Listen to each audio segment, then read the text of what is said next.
Top five, top five, top five. Yeah, girl, you ready to do this? You ready to count this thing down? We're doing the top five, her. Yeah, let's set it off with 1, 2, 3, 4.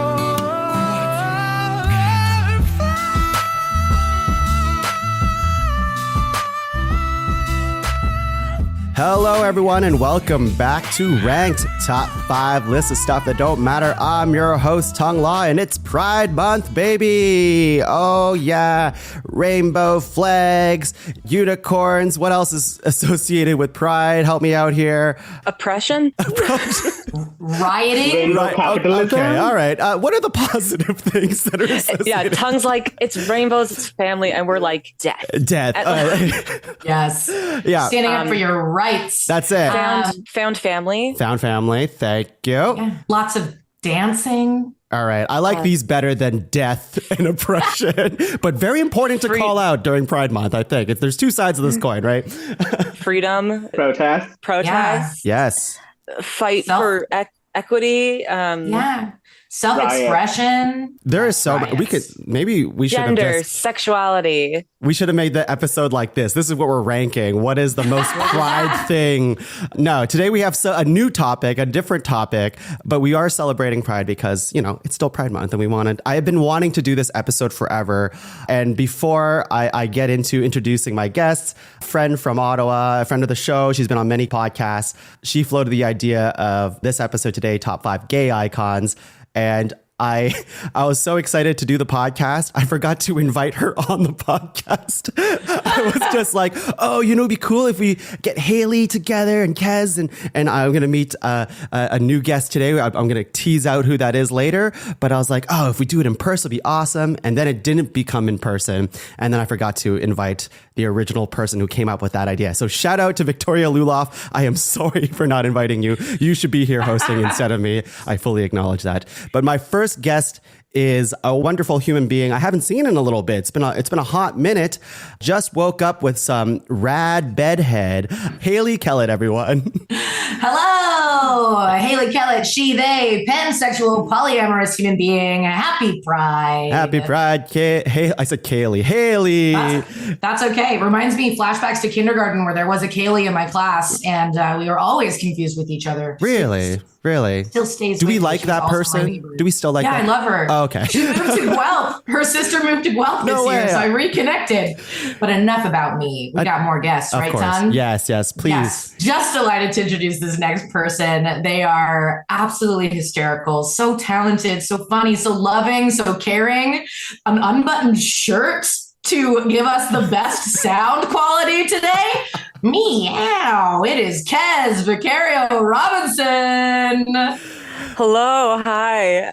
Kez Vicario-Robinson. That's me. They, them. I'm genderqueer, non-binary, transmasculine, lesbian, queer. And I'm so happy to be here. I'm so happy you're here too. Kez, it's crazy how you haven't been on this show before. I'm so good at listing things. So good at listing things. That's why you're actually. Here. Yeah. I'm here. Yes. It's just coincidental that I happen to be gay as well. But yeah. Yeah, exactly. Kez, you want to introduce the final guest for us? Also new to the pod cavern, new to the show. Yes. New to the pod cavern, new to the show. I brought them in. Don't mean to brag, but they're freaking awesome. Absolutely hilarious. Their words are like honey dripping down your throat and into your ears, but in a good way. And that is Aashay Dalvi. Aashay Dalvi! Woo! Meow, meow, meow. Hello. Thank you so much for having me here. I feel honored and privileged to share the space with all of you lovely, lovely folk. And I'm so excited. I'm excited. This is going to be amazing. Oh my God. I'm excited to rank queer icons. Yeah. I was just gonna say your voice is like honey down my throat, so I feel lubricated, I guess. Hell yeah! Heck yeah! My new Twitter bio. Aashay Dalvi sounds like a lubricant. Oh my God. Sounds like lube. Yum. As you can all tell, today's episode's going to get very, very, very gay and very, it's very sexy apparently as well. I mean, Kez's, their shirt is completely off now. Completely.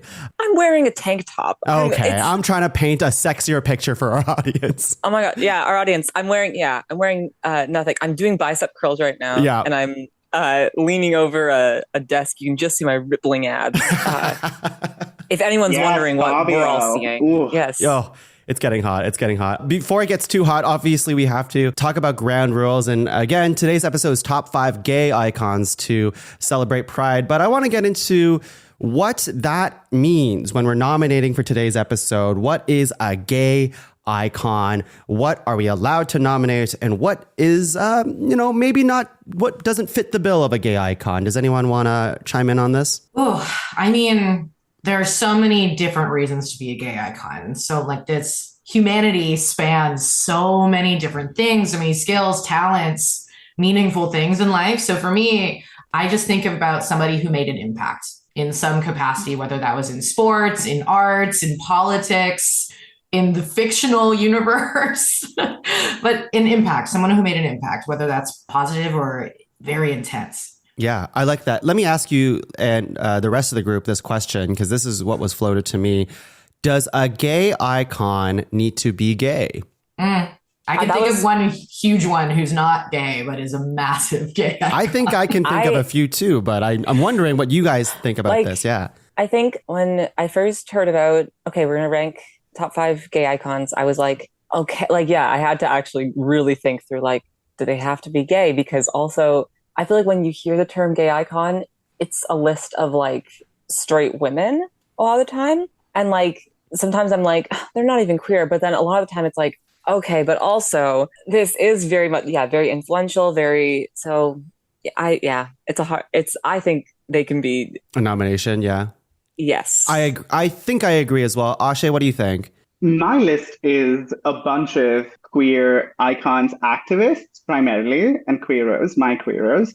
And I feel that, like Kez and Hayley said, there are many individuals whose iconic status have helped queers come to terms with their own identity. They may not necessarily identify as queer, but have left a positive impact on queers everywhere. So it is this interesting gray area of, do we queers regard them as our queer icon without them having identified as one? Mm-hmm. I think we're all on the same page, it sounds like, with this. Like all episodes are ranked, I want to give, we'll have a loosey-goosey type of thing. I don't want to hard cut anyone if they're like, I think this is a gay icon. I don't want to be like, no, because of this. If you're able to explain it, or at least if we're all able to feel it, we can't articulate it, but we're like, yeah, you know what? That's a gay icon. Then totally fine. I also, because it's a ranked episode, because it's a Pod Cavern show, we would like to throw in the mix. You're like, you know what? Yeah, fictional people can be gay icons. We'll see if that even pops up today. But if you want to be like, this anthropomorphic animal is a gay icon, you go for it and we'll see what happens. I love it. Anything else before we get started? Just nice to see everybody. It is nice to see everyone. Just nice to see everyone. Yeah. Just nice to be here. It's just nice. Happy Pride, everyone. Happy Pride. Speaking of queer icons, look at us. Look at us. Speaking of queer icons, our top 5 list is, we actually only have a top 3, and it's us. It's us. Episode done. Shortest episode ever. I know, it would be. All right, everyone, let's just get started. I can't wait to get into this. So just like every episode of Ranked, we're going to go around 3 times, nominating 3 nominations each, making a master list of 12 and whittling that down to a top 5 gay icons list. Alrighty. My first nomination, I think it's a low-hanging fruit in a big way. It's the first one that I thought of as someone who does not identify as gay, but I definitely identify as a huge ally. I could not get away from this figurehead, this person who permeated pop culture in a huge way, had their own show, still has their own show. The 14 seasons, a Tony Award, 2 Billboard Music Awards, a Critic Choice Award, a GLAAD Media Awards, and 12 Primetime Emmy Awards. RuPaul. RuPaul. That entire time I was like, Oh. man, I wonder what you're gonna say. Like Yes. I was like 14 seasons, Grey's Anatomy. Like I was so I think Grey's Anatomy is at its 20th season now. I probably does anyone know? That's why I was like, I'm trying to think of another show that has gone past 14, like up to 14 seasons. All right, Drag Race. Yeah, RuPaul, Drag Race. Andre But- Charles. Andre Charles? Yes. Yeah. Yes. Yeah. There were some very iconic queer characters on Grey's Anatomy, though, so we never know. Hey, This is one of those it could characters. happen. It could happen. Yes.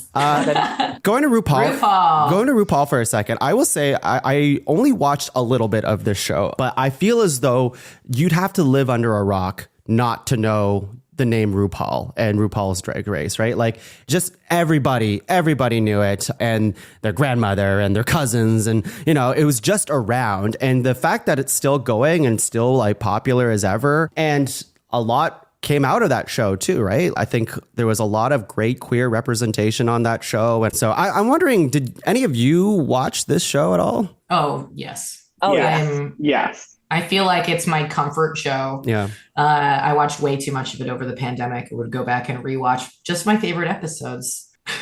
You have favorite episodes out of a 14 Of season course. show? Absolutely, I do. I'm going to see Jinx Monsoon tonight. Oh, man. I'm Wow. so excited for you. I love Jinx Monsoon. Listen, I don't even necessarily identify as a RuPaul's Drag Race fan. Mm-hmm. Mhm. And the fact that I think that's kind of ridiculous of me and hypocritical, considering like I've watched probably 8 or 9 seasons. So I haven't watched them all. I have watched all of All Stars, and I have watched all the Canadian show, and I've watched so much of it, but I still am like, I'm not really a fan though. You've like, watched 9 seasons of this show and you don't know if you're a fan yet? I think you're a fan. like it's not. I have my problems with it, Yeah, sure. and I think something to take into account as well is like, along with gay icons, it's like that doesn't necessarily mean the person is perfect. That doesn't mean that they don't No. have faults, because we all do. Mhm. Oh, yeah. And that's something I often talk with people about when it comes to RuPaul fracking Charles. And that's, like something to like be aware of, but also like, okay, but also Yeah. look at, like, there's multitudes. Totally. I agree with you, Kez. Absolutely. It's been a journey for RuPaul. Like, I'm so grateful now because, like, I started watching the show when I was in my early 20s, season 3. So now you can age me, those of you listening. But, like, I remember there was a lot of transphobia on RuPaul's Drag Race, and RuPaul was very, very problematic in the trans community. So it's really lovely seeing the growth and the acknowledgement and the shift towards including and celebrating the entire queer community, the entirety of the drag representation. There's still room to grow. Like, we look at Dragula and we can see like the Boulet brothers and other iconic queer drag television show hosts. They even open the spectrum up even more. But Tuong, you're right. Like, the world is more connected to this community, and it's easier to present in this way just because it slipped into the mainstream, and RuPaul is a big piece of that. Yeah. But I do love that you acknowledge the humanity, that this person is not perfect. And I think a lot of the people that we'll nominate today might fall in that as well. It's just like, I'm not perfect either. Everyone goes through that. As long as Perfection is a lie. Yeah, exactly. As long as they're Yes. willing to grow and accept, as Hayley, you just said, as the seasons went on, RuPaul seemingly became a better person because of all of that, right? I think that's all we can really ask for in this life. So how about we go with Hayley? What is your first nomination? So my first nomination is Sappho. Yeah! Oh my God. I don't know who Sappho is. Oh my God! Yes, the leader course of you the don't, island Tongue. last Yes. I'm trying to Oh my learn. God, the poet Sappho. extraordinaire. Yes, Aashay, Aashay. So, according to Plato, Sappho is the 10th muse, a great lyricist, poet, featured in many ancient Greek comedies. There's descriptions of her being a notorious slut, but there's no evidence about that. But as a queer, slutty person, I love that. And so Sappho has a huge impact on our language when it comes to queer culture, because Sappho literally inspired the word sapphic, which is describing romantic love between two women. And as Aashay was saying, like, from the island of Lesbos gives us lesbian. So there's a lot of culture that's coming from this person, books written about them. We identify with her. There's proof that homosexuality is not new, right? It's as old as the legends themselves. So Absolutely. definitely my favorite little tidbit about Sappho. So there's a lot of people try to cram a husband into her history. But I know, I don't even remember what the name they gave him was, but it literally translates to penis from Men's Island. So that's probably not true. It's probably not even a real guy. Such a funny, it's so good. Yes, Sappho. Sappho, the art. I love Tongue. Also, the whole time that Hayley's been, just so everyone knows, the whole time that Hayley's been talking, Tongue's been squinting at his phone and just scrolling on it. Furiously Googling so I can be on the same page. And I think that's so. That's an ally. You're looking it up. I want to know. I want to know. I think today's going to be a huge learning opportunity for me, which I hope the rest of the audience today as well could learn a thing or two. But I was spelling Sappho wrong a bunch of times, and I'm like, who is this? The first PH. Google search. I know I didn't get that at first. The first Google search was how gay is Sappho, and I'm like, I don't know. I'm trying to find out right now. But this is the archaic Greek poet from Eressos or Mytilene on the island of Lesbos, which I love. This entire sentence is great. It's so good. That's great. Enjoy reading more, Tongue. It's a great read to learn about this person. Kez, how about you give us your first nomination? I thought a lot about this. I've been talking with my girlfriend about it as well. And I feel like I'm letting myself down because I think a lot of I'll get to my nomination. It will make sense in the end. But I feel like a lot of the nominations I wanted to be like really widespread and ranging in this huge community and all the different people that impact it. But for my first nomination, it is a cis white man. And part of me is like, okay. But this is someone who impacted me incredibly, just incredibly, so much. And they're not even real. Yes. Fictional character. Fictional That's right. off the top. What is it? Give it to us. That's right. We're going into the Kez fandom of their youth, and that is Kurt Hummel from Glee. Aha. Okay. I get this. I understand this one. Just like the sadness that this character experienced over the course of the show, I like felt so connected with them. And I was obsessed with Glee for a good 5 years there. Maybe the 6 years that it was running. Like I was really, it's like the only thing I cared about for a long time. As a matter of fact, that was 100% the first queer character I saw in any media at all.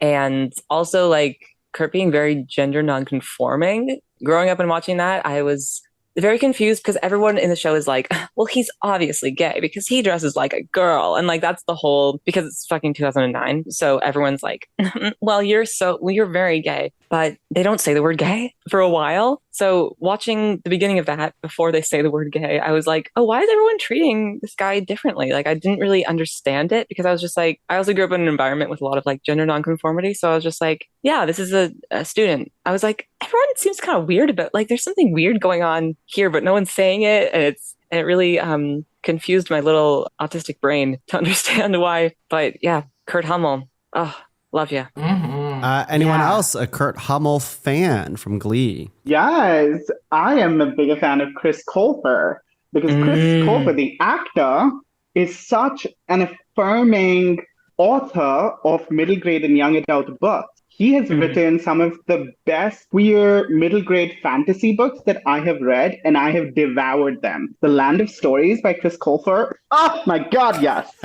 And he's written like so many. And I think he published his first book when he was like really young because he got cast on Glee when he was 18 and everyone else was like in their 20s. And he was so young. And then he like truly is just like an amazing writer right from the get-go. Now he like doesn't really act at all. He just is like an incredible writer and a really awesome person. And yeah. Cool. Yeah. Kez, your nomination specifically was the character. But my nomination has nothing to do with Chris Colfer. It has something to do with Chris Colfer. Of course. Specifically the character of Kurt Hummel, a flawed gay, biphobic, briefly, very pointedly in one episode. He's a part of the iconic couple Klain, which is Kurt and Blaine. Oh God, I'm so embarrassed even talking about this. And usually I'm not embarrassed, but I'm like flushing because it's so, oh my God, it's like all I cared about for so long. Part of the iconic couple, Kurt and Blaine. He gets married in the last season. He has several different boyfriends, but mainly Kurt and Blaine. And that was their kiss in season 2 it was like it was like, I remember after that happened, it was like on all these news like Really? forecasts. Wow. Or I guess it was all these- 2011 at that point then, right? So- It was like everywhere. Like I remember Wow. seeing it like on CTV. I remember seeing it like in the paper. It was like, it's like, okay, 2 boys kissed on network television. And that was like so crazy. And the fact that that was like such a huge scandal and such a huge thing into that, like, and now it's like, no, that just happens all the time, and it's not anything, and that's cool to see. Definitely. There's like a lot of growth in that specific area in the last 10 years, let's say, right? Yeah. Yeah. And seeing this queer character that like, oh my God, yeah, Kurt goes through so much shit, but seeing the happiness and the joy as well was really important for me. And being like, oh, this is like a really, really cute romantic, like he has a crush on this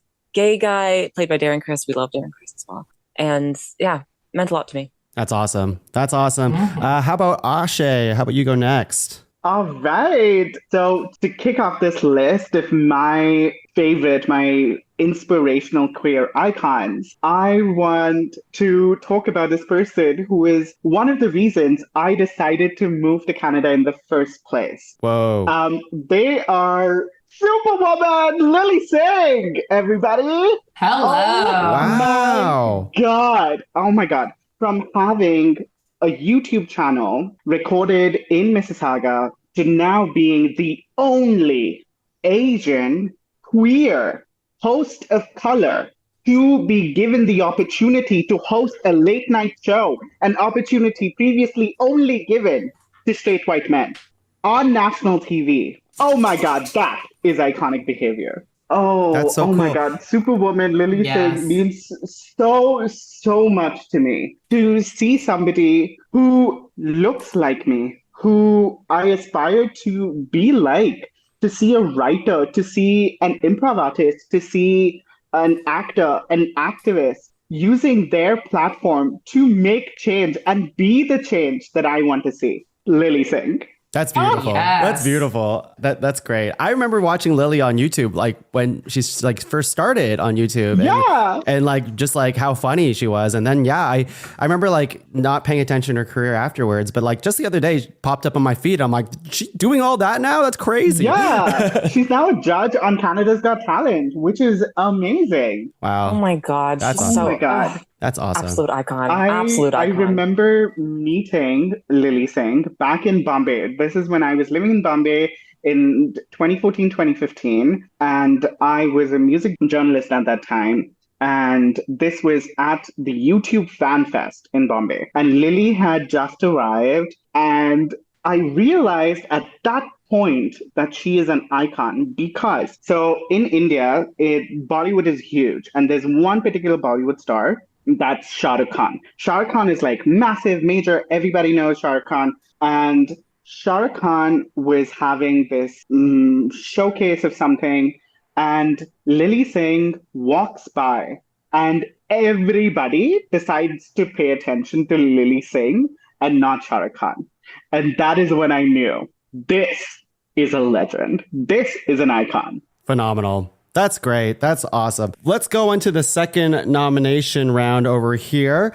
I did a little bit of research over the last little while here. Just wanted to be able to keep up with everyone in this room, basically. But I learned something just the other day, and I'd love to share this person that I did not know was part of her personality, a real person, an icon, a princess, if you will. The Queen of Hearts, they call her.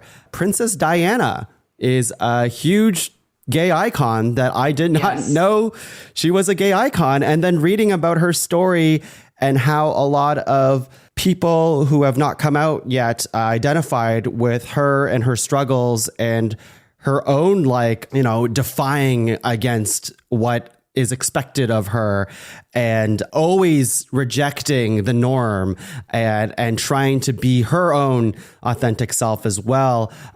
And also being a confidant in a lot of famous people, of like people coming out to her and being like, I'm gay. And she accepted that, and she never actually told anyone, and even, you know, after she passed away, obviously. So there was a story that HIV was a huge there's a huge stigma around it. People were like afraid, especially Britain, like royal family stuff. You don't want to mess with their weird hierarchy of like old white people power kind of stuff. They like things the way things are, right?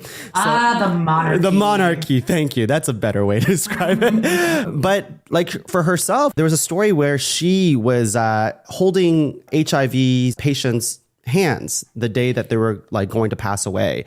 And that was like a huge no-no because it's basically HIV to the monarchy. And like a lot of people in the world is like, you're a zombie. If you touch someone with HIV, you're going to get HIV. You're going to turn gay and you're like all these things or whatever. But she kept to her authentic self and she humanized these people on their deathbed, which I think says a lot about the person. And I read a few articles after that was just like, hey, those moments that Princess Diana like stepped up and was just showing that people who are gay and people who have HIV and all this other stuff, people who are not inside this normal box, they're just people as well. They're humans. So I think they call her the Queen of Hearts. And I think that's a really cool thing. Princess Diana, everyone. Yeah, definitely. I mean, we're hearkening to this list that Kez was mentioning before, like this list of like really iconic straight women that really helped the community. So yeah, it's funny. Like I hadn't initially thought about Princess Diana, but she came up on a lot of lists that I was looking at. Yeah. And what you're describing, Tung, is just this unwavering acceptance and love at a time where it was not happening outside of the community. And I'm saying this as if I was part of it. I was not there. By the way, all listeners, PrEP is great. Get on PrEP, protect yourself. HIV isn't a death sentence anymore.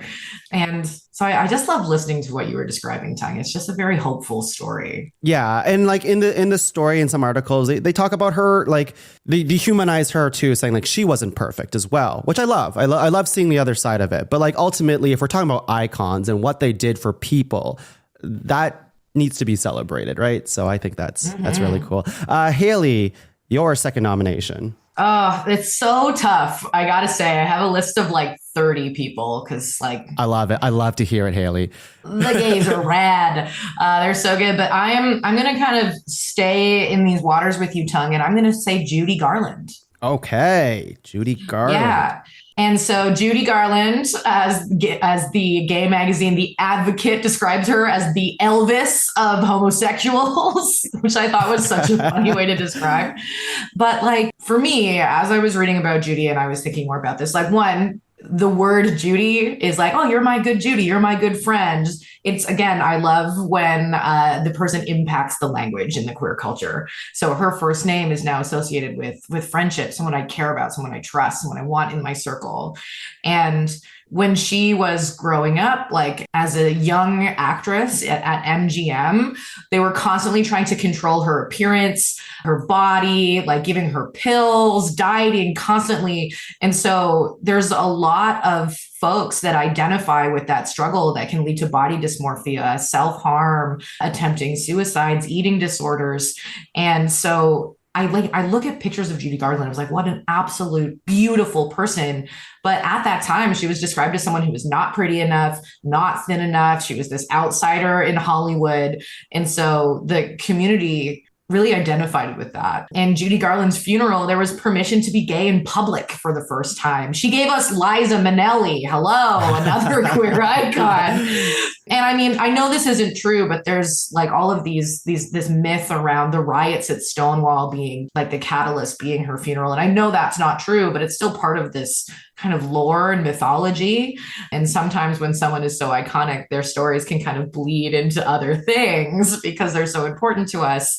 So I'm putting Judy Garland on the list. This was on my list too, so I'm really happy you said that. As soon as you said Princess Di, I was like, oh my gosh, she's so much like Judy Garland. Maybe I shouldn't. Yes. I was like, oh no, I won't mention Judy Garland. Maybe someone will have that on their list. And I'm so happy I didn't, because like, also like a friend of Dorothy, like that is friend of Dorothy. Friend of Dorothy. And like that is so ingrained in society and was so ingrained that like the FBI, when looking for like gay people to arrest and infiltrate and stuff, were like, everyone's saying friend of Dorothy. We need to find this Dorothy woman. And it's like that was like a real thing that they were like, everyone keeps saying like friend of Dorothy. Like, okay, who is this Dorothy woman? She has no last name. How do we like, and it's like, no, like it's also, I'd highly recommend everyone watch. I really liked the Judy movie. I really like Judy Garland's movie. I really, features some gay people. And I loved that. Yeah. Excellent. Kez, your second nomination. What's it going to be? Gosh, it is really hard because I do have a very long list. And like, God, this is hard. Hey, who knew there were so many queer people, right? I mean, we all did, but it's so hard. I think I'm going to say one that I'm sure we all have on our lists. And just to kind of, I was going to say get it out of the way, but just like to put it out, to say the unspoken thing that is like the reason for the season. Again, we definitely all have her on our list, but Marsha P. Johnson. Like, Yes. Like, she was on my list. Absolutely on my list. Absolutely. I'm like, who's going to be the first to say it? Marsha P. Johnson. I don't know who this Tongue. is. Crazy. Tongue that is crazy. Oh my God. Tongue, get off the call. Okay, you see, guys, who wants to host while I'm gone? Tongue. No, we include you. You're allowed to be here. We're here to learn. So funny. It is so funny. You don't know who Marsha P. Johnson is. Yeah. That's the whole reason for Pride, dude. Educate me. I thought all the other 5 nominations we had are also the reason for Pride. Okay, so here's the thing. Okay, so the Stonewall riots, yes, what we consider as like the start of Pride, the start of the queer liberation movement, even though it wasn't actually, there was like a lot of stuff going on before that. But that's like what the world and general society considers like, that was the moment when the Stonewall riots. For a long time, Marsha P. Johnson was like 1969. For a long time, Marsha P. Johnson was like, everyone was talking about how she threw the first brick at Stonewall. She actually didn't, because she wasn't even there in the very beginning. And then she kind of got called over by Sylvia Rivera, Sylvia Rivera and Marsha P. Johnson. They were, these two queer trans women who are like named for the Stonewall riots. Like they are these figureheads, icons of the Stonewall riots, of all Pride celebrations and Pride protests and riots in New York at that time. Marsha P. Johnson, she basically like got called it, like she heard about this riot that was going on, like went down there ASAP basically, and like got in on the action, fighted those cops, and we love her so much. She also started, there's so many things. She did so much stuff. I don't even like, I feel bad even getting into one thing because I want to get into every single thing, but she's amazing. And the P in Marsha P. Johnson stands for... I love this so much. Stands for pay it no mind. Yes. And that's fun. And her like all life the motto and response to all questions about her gender. Absolutely. She's incredible. Yeah, she's incredible. She like started was it Star or was it Stars? I should know the actual facts of this because I'm talking about her, but she started a lot of different like organizations to like help like trans youth who are living on the streets, and like Star. Thank you. The acronym STAR is Street Transvestite Activist Revolutionaries. Yes. Like she started that group, which is freaking huge. And she like was such a huge part of the community and such a huge centerpiece of the community. And she also got assassinated, and her death was never, the police were just like, yep, she's dead. Wow. Because that's how things go for trans women, for Black trans women, for for trans women of color. Yeah. But she's truly, magical. An icon, if you will. Yeah. Truly, yeah. I just was reading this and I love this. The in the Greenwich Village, she was known as Saint Marsha. Yes. Yeah, she was. So impactful. Saint Marsha. Yeah. Cool. Arrested over 100 times. That's epic. Standing up for That's our epic. rights. And like every picture, I encourage everyone to, if you haven't seen pictures of her, she's always like, all the iconic pictures of her, she has like so many flowers in her hair, and she is Saint Marsha. Like she's literally Wow. Okay. Well, look, I learned something today, so that's awesome. That's great. Yeah. Aashay, you're next. What do you got as your second nomination? Okay. So my next nomination is a relative of somebody that you all might already know. Amongst contemporary queers, many people know of the incredible work that Alok Ved Menon is doing in terms of bringing and normalizing non-binary representation in fashion, in comedy, in activism, and in writing. However, I am a larger fan of their aunt, Urvashi Ved. Urvashi Ved was one of the first individuals that I saw talk about marital equality and especially representation for low-income queers and trans individuals and trans women and queer women on national TV in the United States Legislative Council. They have written a couple of books and they passed away last year. And in 2009, Out magazine named her one of the 15 most influential queer people in the United States. One of the quotes that really resonate with me from Urvashi Ved is when she says, "One is to take care of the parts of our community that are less powerful. That means low-income LGBT people, trans people, and our community's women whose rights are getting the crap kicked out of them. Parts of our community across the board. Kids, all gay people." And the second thing I would love to see happen is for the LGBT community to use its political power and access to create a more just society for all. And I realize the impact that Urvashi Ved has had on their nibbling, Alok Ved Menon, and to the queer community at large in North America. And so to me, she would be my icon. Very cool. Has anyone else heard of this queer icon over here? Kez, shaking their head. Hayley. Mm-hmm.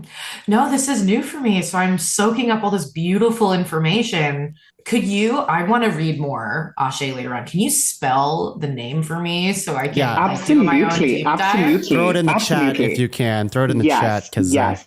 So I love Alok Ved Menon, whose book, Beyond the Gender Binary, made me accept my own gender identity. Oh, I found them. ALLK. Aunt Urvashi Ved. Now I know what book I'm reading over the summer. Urvashi. What a powerful family. What a powerful family. Aashay, I knew she was gonna be on your list because Aashay posts about her a lot. And that's how I found out that she existed. And I feel like I only really started hearing about her after she had died, which is really tragic. But like extremely, extremely iconic, extremely influential. Oh, wow. Cool. Yeah. I can't wait to read more about her. The first Google hit that comes up is the prolific activism of Urvashi Ved. Oh. She was so great. She was just so great because to hear a conversation around queers who may not have the economic privilege to speak about themselves, to speak out against the injustices that they're facing because they simply cannot. To bring that to national attention, now that is iconic. Truly. Yes. Very cool. Oh my gosh. I'm going to keep reading if I don't pull my focus back into this conversation because this is captivating. Yeah, thank you so much for bringing this up, Aashay. I'm so grateful. Absolutely. Oh, thank you. Let's move on to the final round of nominations. The final round. Now, I have a hard time because usually I'm like, let's throw in a fictional character in there. Like I even said that at the top of the show. There's some iconic stuff going on over here, but man, it's tough. There's actually a character from a certain vampire show that I was going to say. I know who it is. but I don't know if I'm going to do it, Hayley, because we already talked honorable about mentions. That's what honorable mentions. Honorable mentions. Yeah, and we talked about that person's impact and their gay impact actually on that. I forget what episode was that? Full Queer Awakening. Yeah, what episode was that? The iconic kiss. It's the musical episode. The kiss. Yeah. Geez. Yeah. Once More with Feeling, season 6. Okay, you know exactly what episode. Can I just say, when you said iconic gay vampire things, I was like, I know. So there's so many things that came to mind where I was like, I think I know what you're talking about. You're right. There is more than one. I was like, oh yeah, for sure. Like First Kill, What We Do in the Shadows, Buffy the Vampire Slayer. Like are vampires the gayest mythical creature? Yes. Yeah. I have a sticker. Absolutely. Yes. Carmilla. I have a sticker that I bought as Carmilla. I have a sticker that I bought at a queer market 5 years ago that says there's no such thing as a heterosexual vampire, and I stand by that. Okay, you sold me. Yes, that makes sense. It was in the witches episode. Blood is blood is blood. Okay, all right. Well, That's so good. I'm not going to nominate. I was going to say a gay vampire, but as we all know, they're all gay, so I'm not going to do that. I'm going to nominate. I don't have too much setup for it, but I just wanted to get this one in because it is an Asian man, and there's not a lot of, at least in my eyes, not a lot of them in Hollywood anyways, that have come out and been an icon.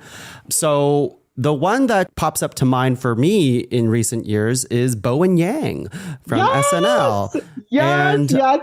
I think it's really cool because, like, I think Bowen Yang is extremely funny. He is the first Asian cast member in the main SNL cast, which is really cool. Yeah, Asian male cast member, which is really like that season. What year is it that's true? Yeah. That blows my mind. SNL, get your shit together. I know, right? So I think not only is that true, but he's also a gay man as well. So just to see the representation slowly but surely permeating through these like old, I say Hollywood, but SNL is not really Hollywood, but these old like TV media structured things that were like, let's hire these specific people, usually white people, to fit into this mold. And now they're finally diversifying. I think he alone, I'm almost willing to bet in the next 5 to 10 years, we are going to see many more, not only just Asian comedians come out just in terms of coming out to play in comedy and in entertainment, but also people to actually come out as a gay person because he is inspiring for them. And he has already shown that in his very short tenure so far at SNL. So Bowen Yang is my nomination. Did you know that he lived in Montreal for 7 years? I did not know that. Oh my God. When he was young, family moved from Australia to Canada, where he grew up. Get out of here. Brossard, a suburb of Montreal. No way. This is like, I'm so happy that you dropped that knowledge about Bowen Yang. Now I'm like, oh man, I loved him already, but this adds to it. Yeah, every Canadian's like, did you know? Anything's connected. That's Canadians claiming the queers. We love them. That's it. Aashay, when I nominated this, you went, yes. So I assume you're a Bowen Yang fan. I'm a big fan of Bowen Yang. Oh my God. Yes. I know that Bowen Yang, to me, is somebody who uses that platform to make change happen. And to me, that is one of the many reasons I respect Bowen Yang.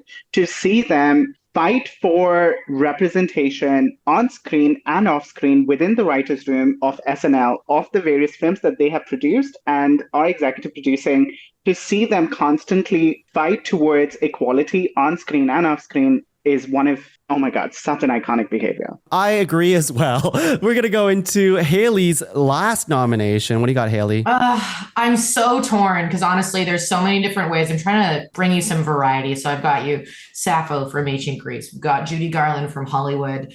And so I'm going to say Alan Turing. Alan Turing. Alan Turing. Yes. Alan Turing. Oh my Alan God, Turing World War representation. absolutely helped win World War II. Dies as a criminal for his homosexuality. I mean, we can't have a conversation about queer icons without acknowledging that a lot of them were executed, died of suicide for fear of their crime of living their lives. But like Alan is described as one of the most innovative thinkers of the 20th century. When we talk about them now, it's like, wow, you helped us get AI. You're one of the creators of how we use computers. Like there's so much technology and so much impact when we think about how we exist now within technology. Like the code breaker in the World War II helped us break what was described as unbreakable German code. And then is found dead in their home, having eaten an apple that had arsenic on it. And we're not sure if that was an attempted suicide, if it was accidental. Like, is that what happened? Wow. Okay. I didn't know that. But like, as you read about Alan Turing, you'll see a lot of people going like, man, we should have done better. Like we owed this person more. Part of what I love about talking about queer culture is we can look back and we can do that now. We can acknowledge and we can celebrate the way we celebrate painters, right? Like I think of all of these people who came into their legacy after death, and it breaks my heart, but I'm still going to lift those voices up as much as I can. So that's my third nomination. Alan Turing, the mathematician, correct? Mathematician, Alan Turing. Is it bad that my main Alan Turing knowledge comes from The Imitation Game starring Benedict Cumberbatch? That's fine. Yeah. However you come to this person, and like Benedict Cumberbatch did a great job at portraying I love that movie. I loved that movie. It's a great movie. We got to, like, it's a Hollywood blockbuster about an amazing queer icon. And so I also just love seeing that. Like, it brings me back to this idea of RuPaul and like, how can we bring these voices into the mainstream? So it's just part of the conversation. It's just, we just know, part of the mainstream canon. I love that that's where we're getting more and more into that, where it's like, oh no, we don't have to go to a secret section of the library or like dive deep into internet holes. It's just part of the conversation. Yes. I love that as well. Kez, this is your final nomination. What's it going to be? Is it going to be a vampire? Are we going to get vampire representation?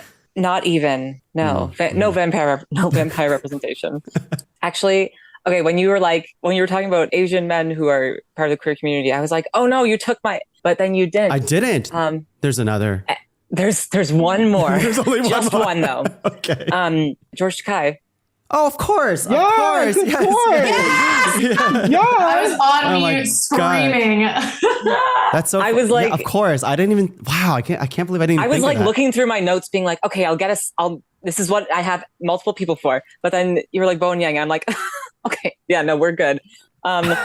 George Takei played Sulu in one of the helmsmen in the fictional starship, the USS Enterprise, in the television series Star Trek, which is the original series. And it's actually, I never watched the original series. I've watched every other Star Trek and I've never seen the original series. But I do know all about George Takei. He came out in 2005, but he has an amazing life and he's just an amazing person. And he like is a huge queer activist and does a lot of like political things because he's queer, but also because he was born in a US run internment camp. Yeah, born in a Japanese internment camp. And that's where he lived for a while in World War II with his parents. And then in the 1960s, in 1965, he got cast as the role of Hikaru Sulu.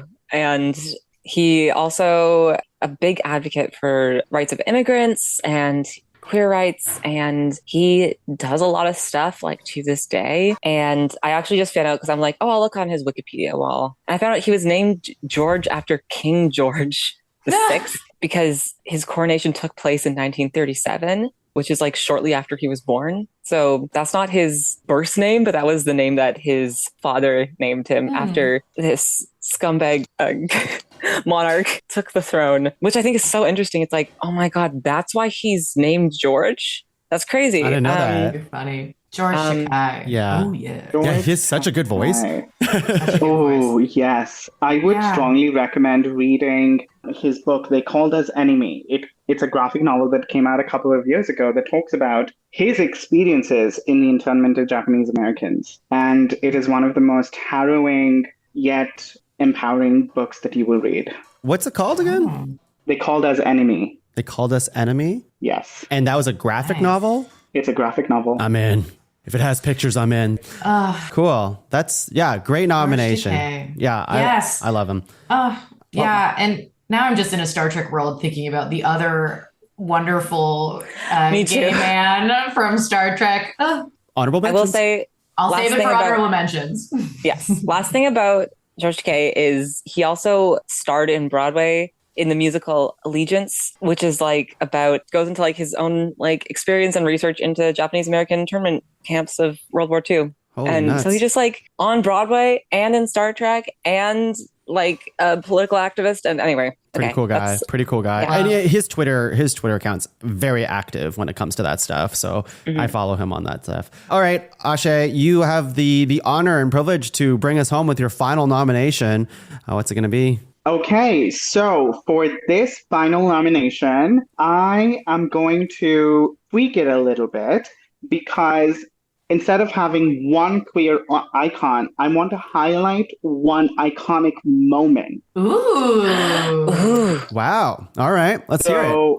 Okay, to me, I grew up in India. I grew up in Bombay and in other regions of India. And one of the first forms of discrimination that was normalized in my household was colorism and casteism. Casteism is one of the most largest forms of discrimination that happens in the Indian subcontinent. In the caste system, the lowest castes are the individuals who are indigenous, who were completely shunned away from society. And one of those groups are the Dalits. The Dalits are never given the platform to speak out, to just be themselves because of the historical impact of casteism and colorism. So on 29th November 2015, 3 young queer Dalits changed the face of Delhi queer pride.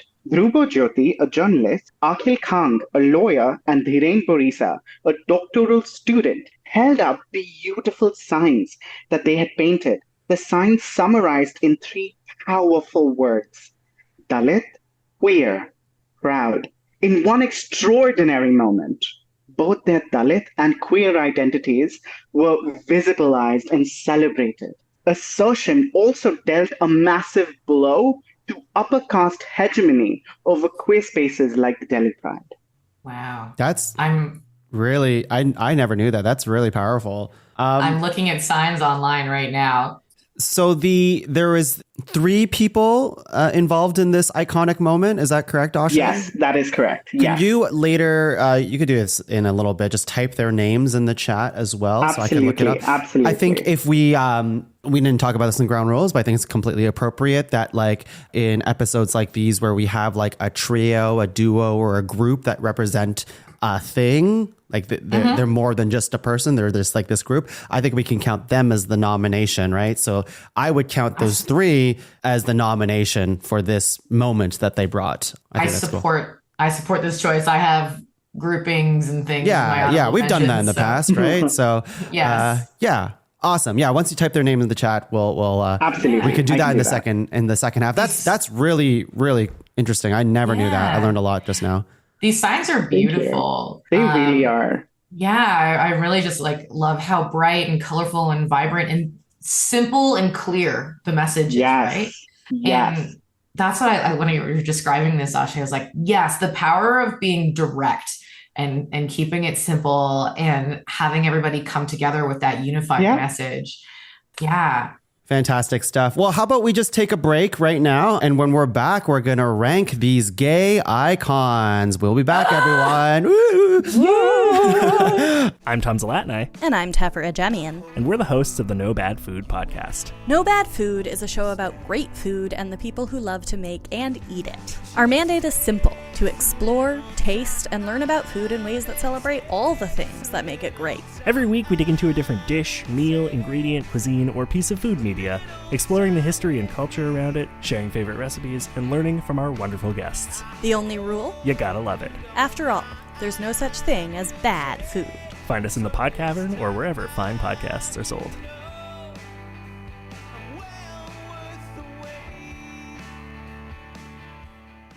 Top five.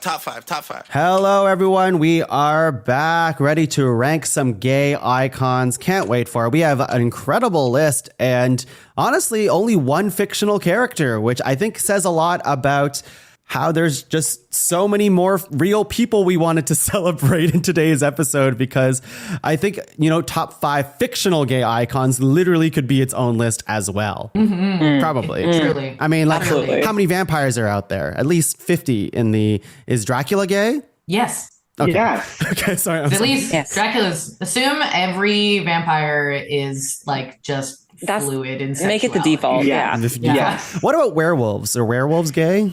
Yes. That's pretty gay of them. Yes. Yeah. Because they rip off their shirt before they go on a rampage. Changing, evolution. Yes. Yeah, ever they evolve. transform. They If the transform. larger binary society has deemed them as monstrous, they are queer. Okay, so Yes. all of the dark universe creatures that they were trying to launch, like Frankenstein's monster, and I forget the rest. What are the rest? The Mummy, that kind of stuff. All right. All of Yeah. them. All of them. All of them. Yes. Okay. Well, let me read you the list of the current gay icons that we have. No werewolves. We have RuPaul, Sappho, Kurt Hummel, Lily Singh, Princess Diana, Judy Garland, Marsha P. Johnson.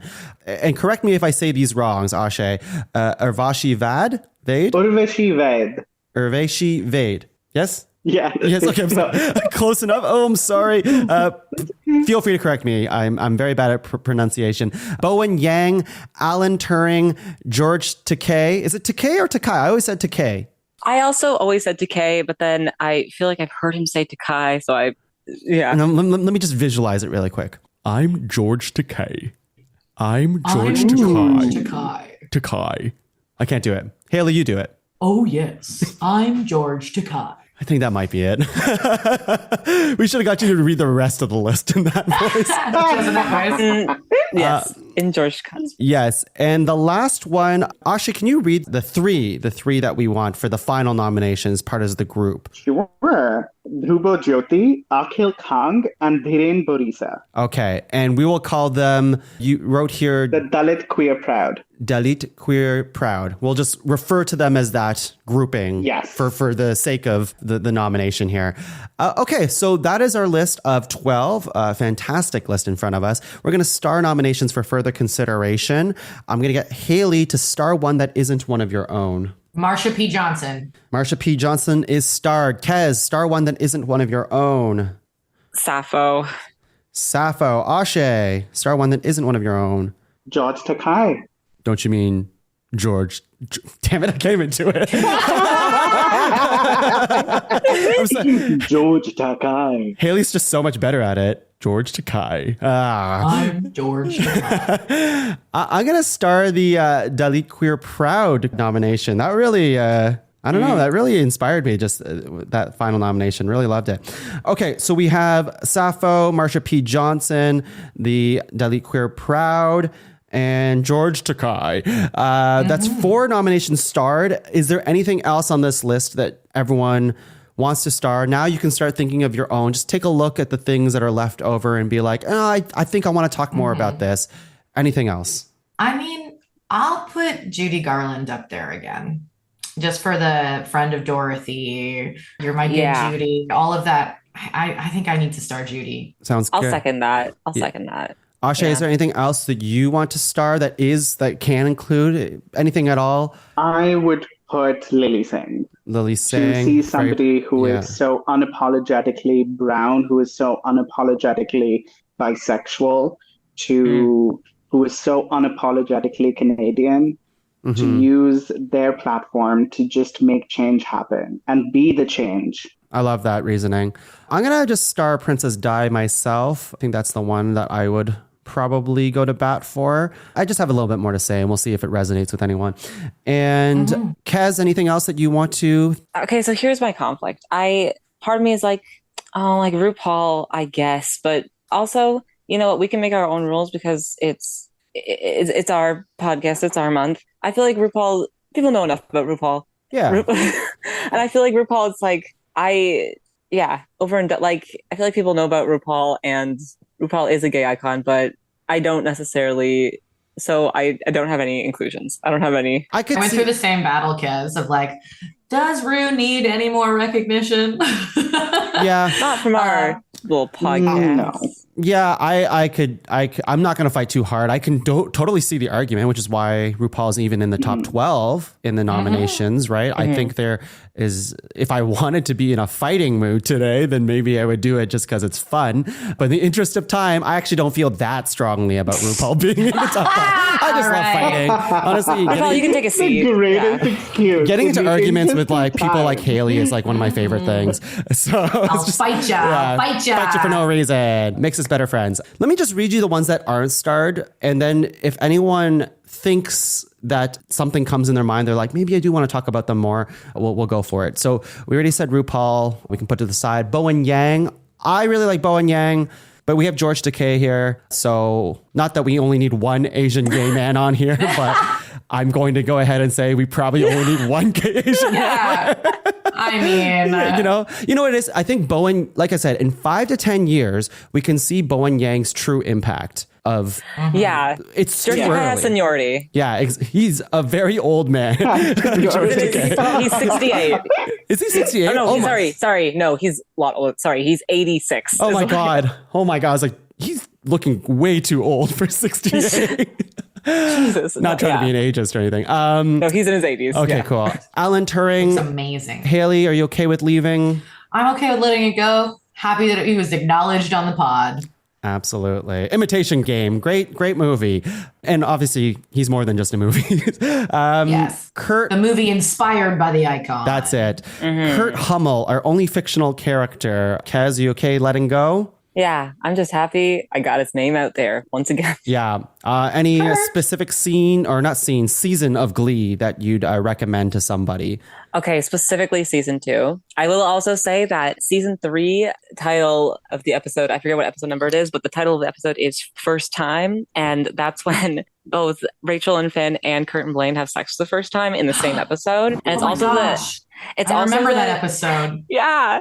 It's also the night that it's opening night of their production of West Side Story at the school. Anyway, that episode is my favorite episode of Glee. It was the first episode of anything that I watched. And I was like, oh, actually, I think I get sex. Like before that, I very much was just like, that's gross. And I feel uncomfortable and weird about that. And then it was like, hey, we're talking about gay sex just a little bit, the tiniest little flicker of it, because they couldn't get much on TV then. But I was very much just like, oh, I think I understand what connection and intimacy is now. Thanks to that, those gay boys. So beautiful. There you go. Cool. Season 3, episode 5 aired November 8th, 2011. Incredible. Yep. You know, it's so interesting to me how, like when Glee first came out, outside looking in, I never watched the show really. It was easy to make fun of that show. But as the stories came out of, like Kez, your story, sharing how you felt about the characters in Glee, and then obviously hearing about the whirlwind of emotions and the drama that has happened on the show, Glee is like infinitely more fascinating than like the pop song covers that they did in the actual show, you know? No one will know like if you weren't a Gleek in 2011 to 2013, then I can't even begin to talk about it with you. Like it's a whole world in and of itself. I've watched it in passing, and like Laura's put it in the background like a few times, and I'm like, I don't know what's happening. But, yeah. Oh yeah. Okay. So Kurt Hummel, it was the last one is Urvashi Vaid. Yes, Urvashi Vaid. I want to fight for Urvashi Vaid because to see somebody who advocated extensively for queer rights, women's rights, and to be the first one that I knew of to fight anti-war efforts, to fight for immigration justice and healthcare justice, amongst many other social causes. To me, that is why I regard them as an icon. To see somebody who has been extremely vocal about abolishing borders, abolishing different forms of queer oppression that individuals from all economic strata of the society continue to face. To see somebody who has done so much work in that field. Yeah. Very cool. Oh my gosh. 10 years with the National LGBTQ Task Force, the oldest national LGBTQ civil rights organization. Yeah, dang. That's impressive. I'll read you the list of what we have in front of us. We got to make into a list of 5, so we have to cut a few. But what we have starred right now is Princess Diana, Sappho, Judy Garland, Marsha P. Johnson, George Takei, Lily Singh, Urvashi Vaid, and Dalit Queer Proud. That's 8 nominations starred. Let me read you them again. What we're going to do is something called locks. And locks is when I read the nominations, and we're all going to say if it's a lock or no lock. Just your gut feeling. You don't have to give me an explanation. If we all say it's a lock, it's unanimous. It's going to probably make the top 5. If someone waffles, then we will just move on and we'll talk about it. Sound good? Mm-hmm. Sounds good. Yes. Okay. Yep. We'll start with Princess Diana. Is that a lock or no lock? Not yet. No lock. Not yet. Sappho, lock or no lock? Absolutely, yes. Lock. Yes, lock. Okay, I'm okay with that. Was the island of Lesbo? Wait, what was it? Yeah, the island of Lesbos. I love Lesbos. That And alone is just amazing. Judy Garland, lock or no lock? Yeah. That's enough for me. We'll talk about it. Marsha P. Johnson, lock or no lock? Lock. Absolutely lock. Oh my God. The most aggressive lock I've ever heard. Lock a tongue. Do it. We're locking it right now. How about George Takei? It's getting worse. My impression's only getting worse. That's going to get a lock for me. Lock, yeah. It's Hayley, you're a lock on this? I'll lock in with the crew. I love George Takei. Yeah. I'm George Takei. I will lock it as well. Lily Singh, lock or no lock? I will not lock her. Not because I don't have anything against Lily Singh, but I don't. Let it be said very clearly let it be that said anyone that's not getting locked, I still love them. I was gonna say, let it be said that I don't like them. They shouldn't even be on this list. Okay, we'll not shelve. We'll put Lily off to the side for a second. How about Urvashi Vaid? Lock. And how about Dalit Queer Proud? Lock or no lock? I mean, to me, it gets a lock because that's like a cultural context. Of course, yeah. I would have locked it as well, but not yet for the rest of the group. So the 3 that we have locked is Sappho. 4. Oh my God, yeah. Okay, so 4. Okay, we got room for one more. Sappho, Marsha P. Johnson, George Takei, and Urvashi Vaid. That's 4. The ones that aren't locked, and obviously those ones that are locked, it's our podcast. We can kick them out if we want. Yeah, we can kick them out if we want to. Kicking them out seems rude. We'll politely let them leave the door. Princess Diana, Judy Garland, Lily Singh, and Dalit Queer Proud. So when we look at the list that we have in front of us, Sappho, Marsha P. Johnson, George Takei, Urvashi Vaid, those 4, what is the other one that we want to round out this list? I want people to think about that. So we're looking at Princess Diana, Judy Garland, Lily Singh, and Dalit Queer Proud. If I were to just jump in here and see like the 2 that I would, just to round out this list, I see it as Judy Garland versus Princess Diana. Those are the 2 that I see, just to round out the list. But I'm okay with whatever the group says. What are you guys thinking over here? I mean, I'll go to bat for Judy. How about Lily Singh? I think Lily Singh's very personal to you, Aashay, which I think is phenomenal. Yeah, I'm very happy. Yeah. Like, it's such a personal journey that I think we should definitely recognize, and I think we have as well. Yes, absolutely. It's hard to fight Lily Singh with the rest of this group, right? That's how I feel. Yeah. Because the historical impact of some of the others versus that of Lily Singh, yeah, for sure. I get it. I get the apprehension. Okay. Kez, where's your mind at? It's hard because the closest I'm at right now is Judy Garland, I think.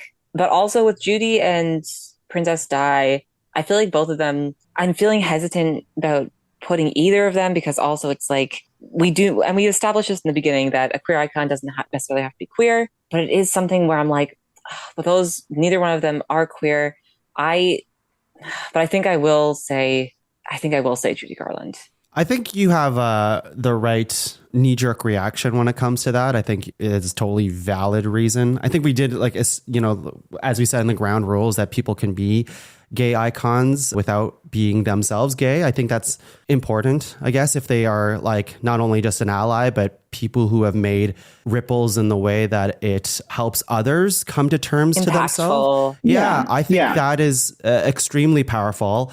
So I think I would totally accept either one of them on the list because of those reasons. I think, actually, if you think about it this way, like it's less of Judy Garland created this and more of we created Judy Garland. Yes, absolutely, yes. Okay. Like the queer community took Judy Garland and we're like, okay, she's ours. Yes. Like we are going to, this is who we've chosen and this is who we all agree on.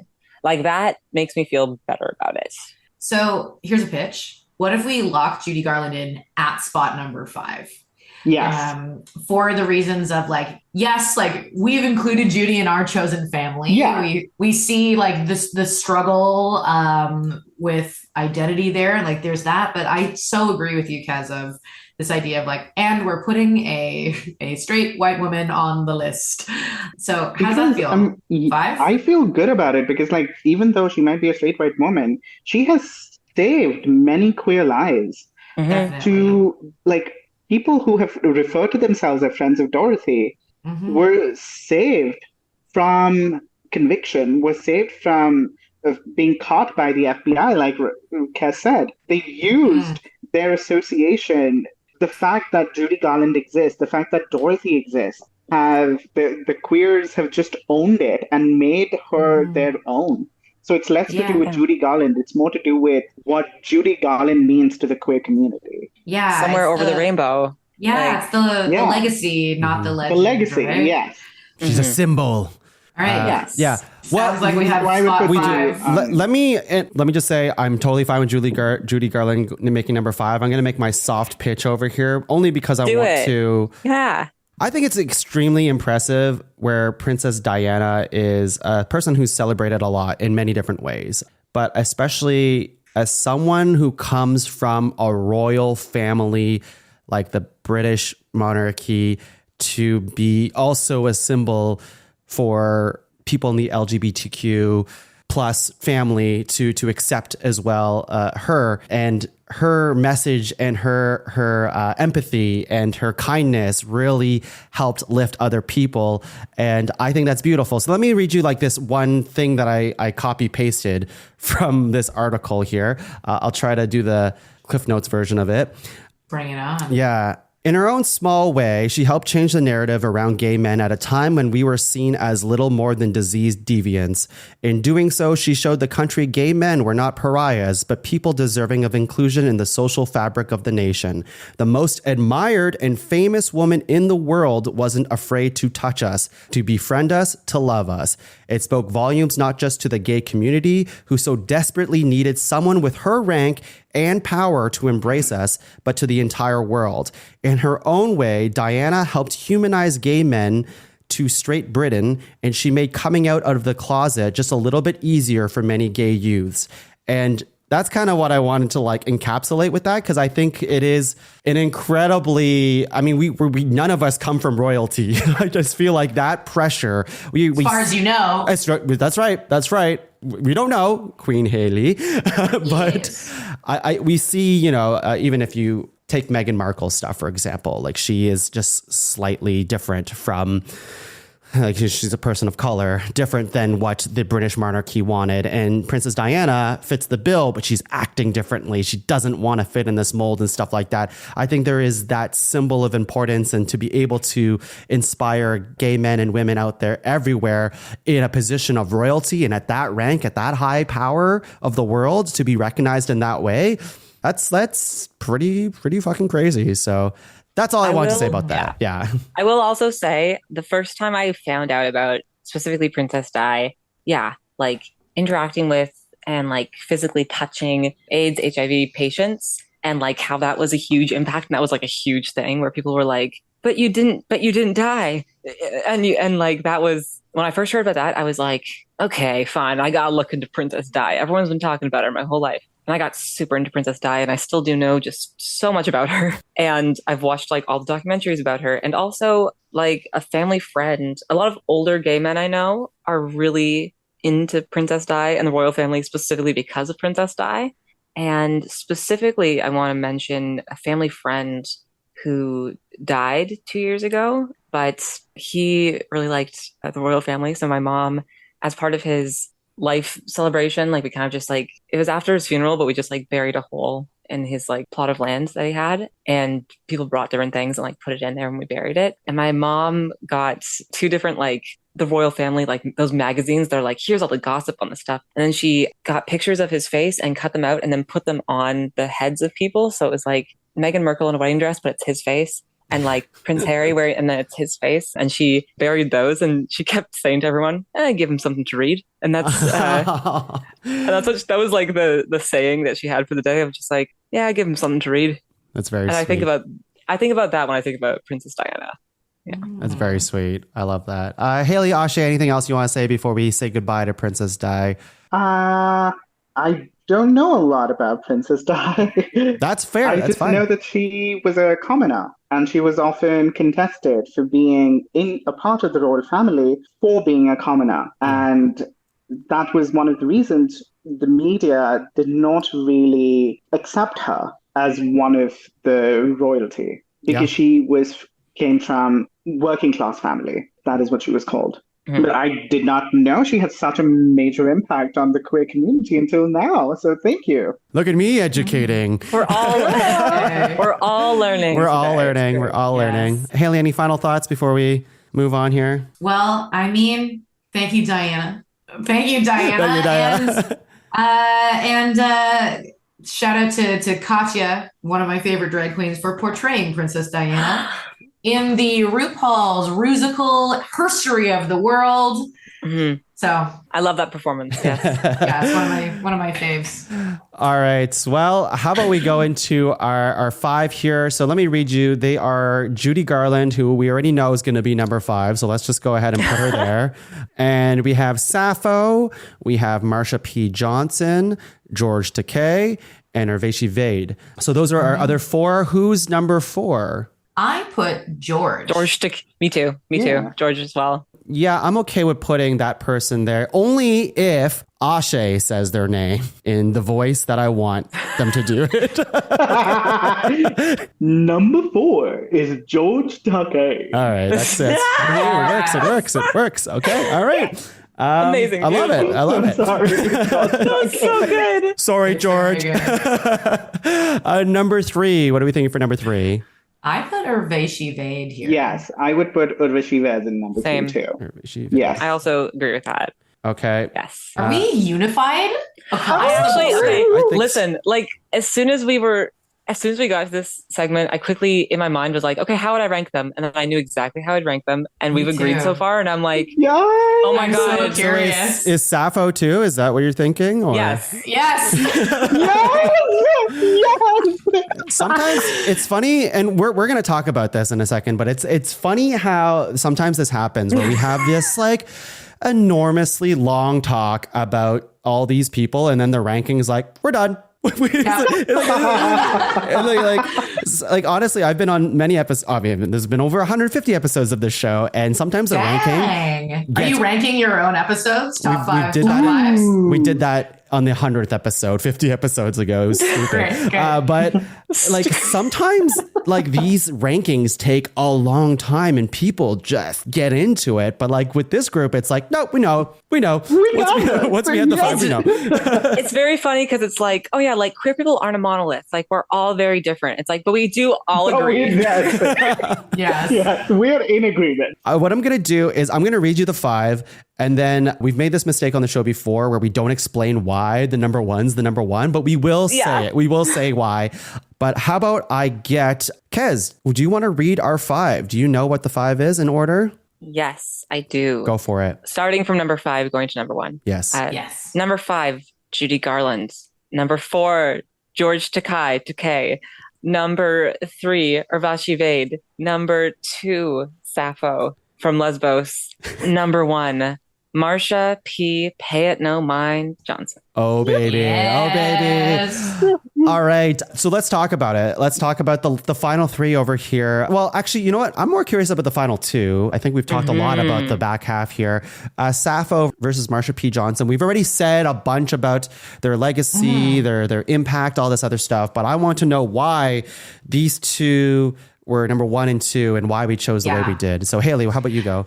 Yeah. So for me, when I was thinking about these 2, I was like, who's going to be in first? Who's going to be in second? And the reason why I put Sappho at number 2 is like, yes, there is a root in queer history that this is connected to. This is like a deep piece of it. This is really looking back into the past to see that we have always been here. And I appreciate that.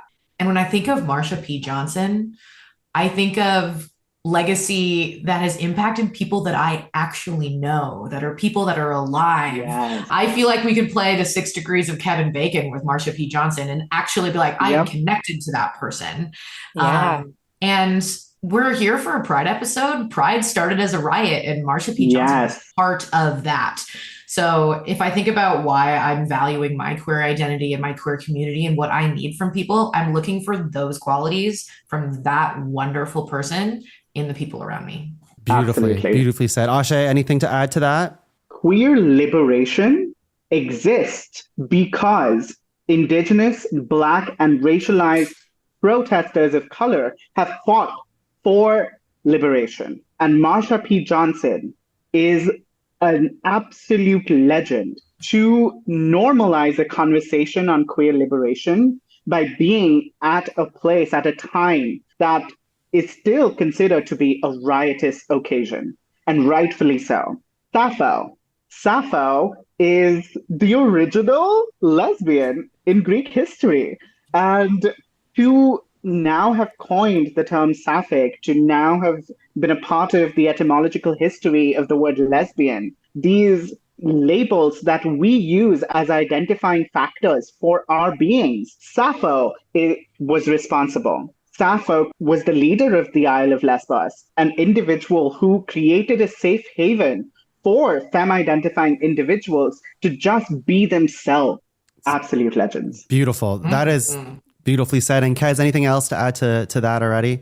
Yeah, I mean, something we didn't even mention is Marsha P. Johnson, also like a sex worker and a sex worker advocate, and like how important that is to the like history of queer liberation and queer people in general. Yeah, Marsha P. Johnson is like trans Black sex worker who, I mean, Hayley and Aashay already, they covered it. It's why we sell, like, it's, God, it's really, and it's something that's like, it's recent history. I think for me, the reason that I put Marsha first, Sappho second is I feel like more people know about Marsha, and we can contribute more of her impact. Like we can follow it back in a line. And Sappho, because it is so few people know about Sappho. And even when I say the word sapphic, a lot of people don't know it, even though they should. But I feel like still iconic, but just in the step below Marsha. Fantastic. Yeah, I know. I mean, I didn't know who Sappho was. I don't know who Marsha P. Johnson was before today. And I obviously got called out on it right away, which, I think that's great, though. There's definitely other people like me who I'm an ally. I want to be. I want to learn, but I haven't had a place to learn that. And I'm really thankful to have this group of people who called me out for not knowing things, but also in a fun way. It was in a fun way, in a loving way, obviously. So like, it's very cool to learn this stuff. And now I get to be that person. I get to go like, you don't know who Marsha P. Johnson is? Come on. Listen to our podcast at podcavern.com. There's also like a lot of both fictional and like documentary films about Marsha P. Johnson and all the people we've listed here today. Go to your local library, but also Crave and Netflix and all that jazz. It's everywhere. Yeah, do it. Yeah. Speaking of education, I'd like to quote a tweet from George Takei. Okay, this is from January 20th, 2011. It's pronounced Takei, not Takai, but I don't mind Takai because that means expensive. Iconic. That's incredible. That is iconic. That's incredible. I feel like we need to end the episode there, but we still have a small segment to go. But excellent. I had to share. I'm so happy you did. Thank you. We're going to do a quick round of honorable mentions. So all this is that you just rapid fire the rest of your list that you have, and you don't have to go into it. And we're going to post that list online at www.podcavern.com. Aashay, how about you give me the rapid fire of the rest of the honorable mentions that you might have? Okay, so my first is Jeremy Dutcher.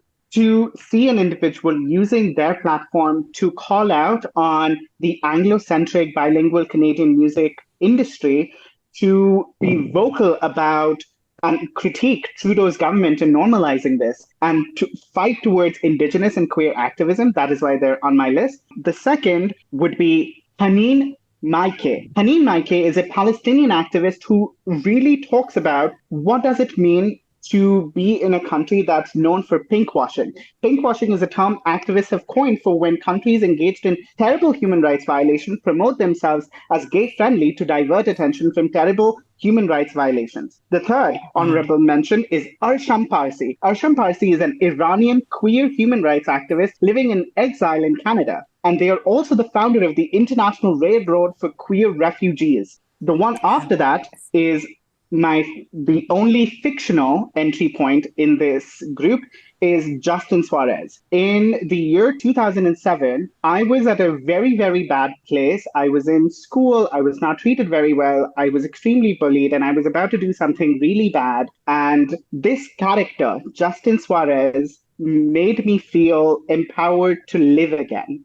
Justin Suarez was the first queer, shamelessly, unapologetically queer character that I had seen on TV in Ugly Betty. And that is why it is one of my all-time favorite shows. And Justin Suarez made me feel comfortable in being me. That's beautiful. Thank you for sharing that. Kez, rapid fire through your list. So happy you said Justin Suarez. Aashay and I have talked about Ugly Betty many times and how much we both love it. My rapid fire list: Laverne Cox, Lady Gaga, Hayley Kiyoko, and I don't have my list written in front of me, but I do remember it. And also Lil Nas X as well. Yeah. Cool.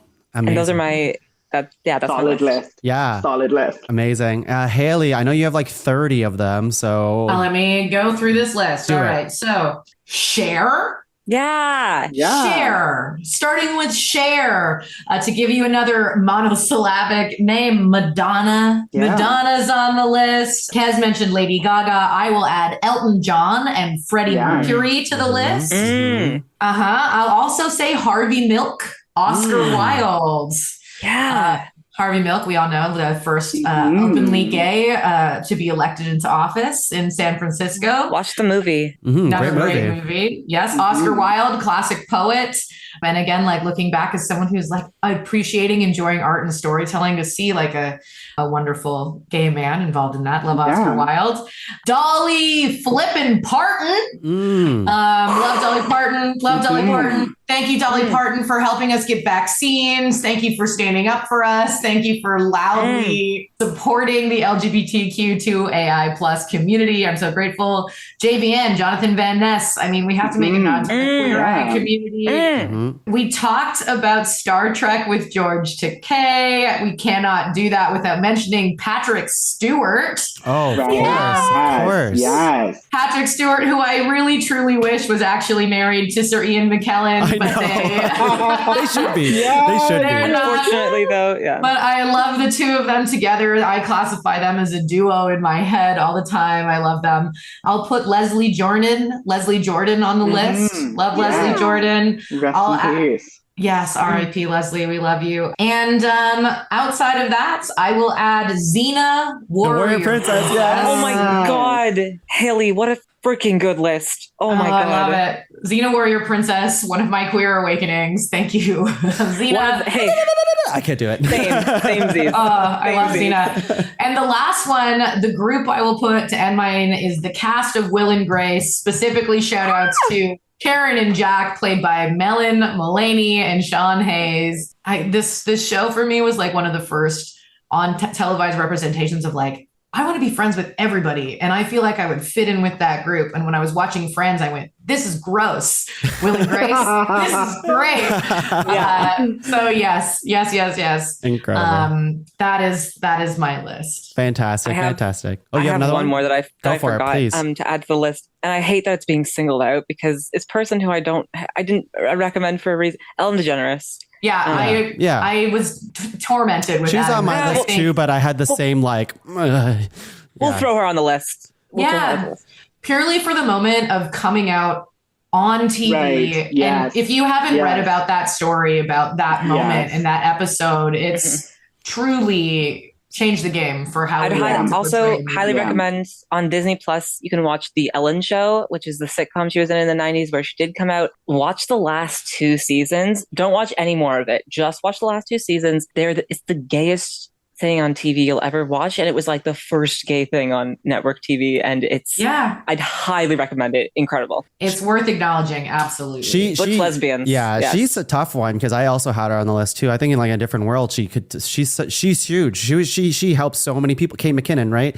Just like come to terms with themselves in comedy and all this stuff. And it just, obviously with the conversation around her over the last few years has really soured her reputation. But if we're solely talking about her gay icon status, she has it. But Absolutely. she wouldn't even have made the top 5 anyways, I don't think. It's so I'll just rapid fire mine. I shouldn't have gone last, but here we go. Do it. I had Ian McKellen as well. I had Kate McKinnon. I had let's see. Richard Simmons. He's not gay, but he was a freaking an rock star of an icon back in the day. One of the funniest Whose Line Is It Anyways episodes in the world with him easily. in it. If we're talking about fictional, before fictional, Kristen Stewart, I really enjoy as well. She's phenomenal. Fictional, Captain Raymond Holt from Brooklyn Nine-Nine. Raymond.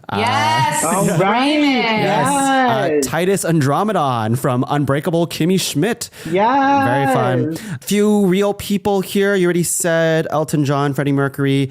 I really like Billy Eichner. I like Eric Stonestreet and Jesse Tyler Ferguson and their characters in Modern Family. I'm a big fan of Neil Patrick Harris. Very fun man who's really good at playing straight. But once you see him do Broadway stuff, you're like, oh, that's a gay man. That's what it was.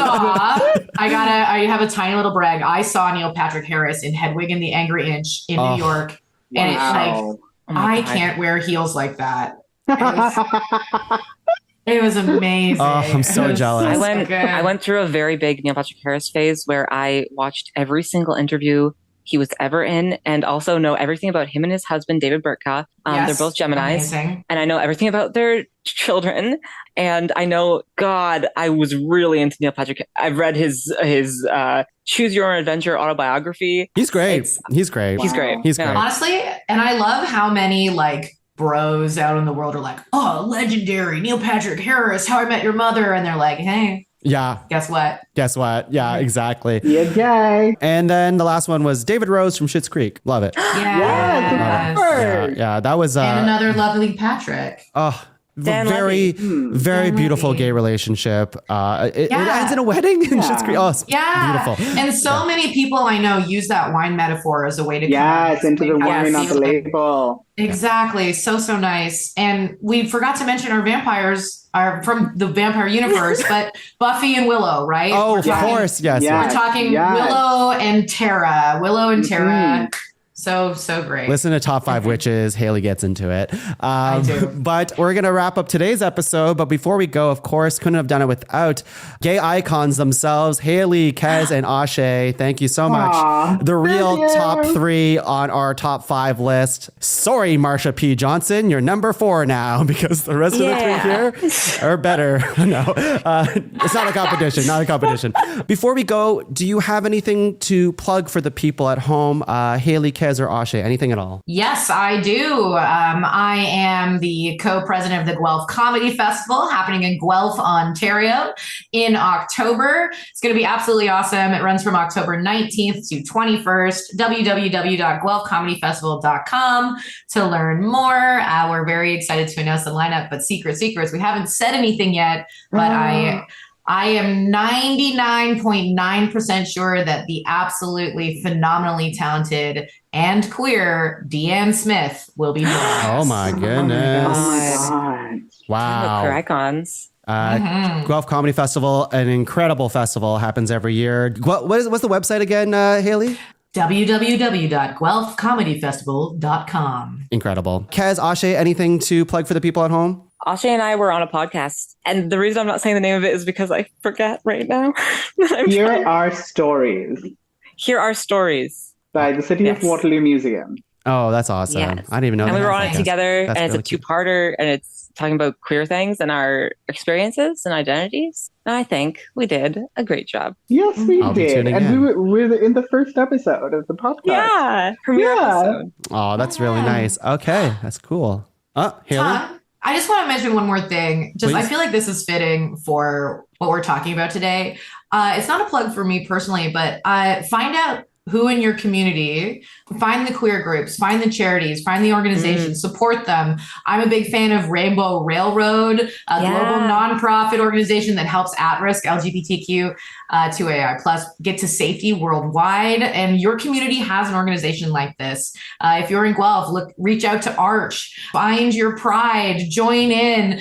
And I will say, no matter where you fit on the queer spectrum, if you're a baby bi, if you're not sure, if your identity shifts every day, you're included, you're welcome, you belong here, you get to be your own iconic person no matter where you're at. Damn it, Hayley, that's what I was going to end with. I have nothing else to add to that. That is exactly, took the words right out of my mouth. Aashay, do you have other things to I don't want to be like, now Aashay, say your things that you want to promote. Okay. I encourage all of you listeners, on July 1st, colonize a day, learn about the land that you are on. As a new settler myself, it was my responsibility, and it continues to be my responsibility, to educate myself on what does it mean to be on stolen Indigenous land.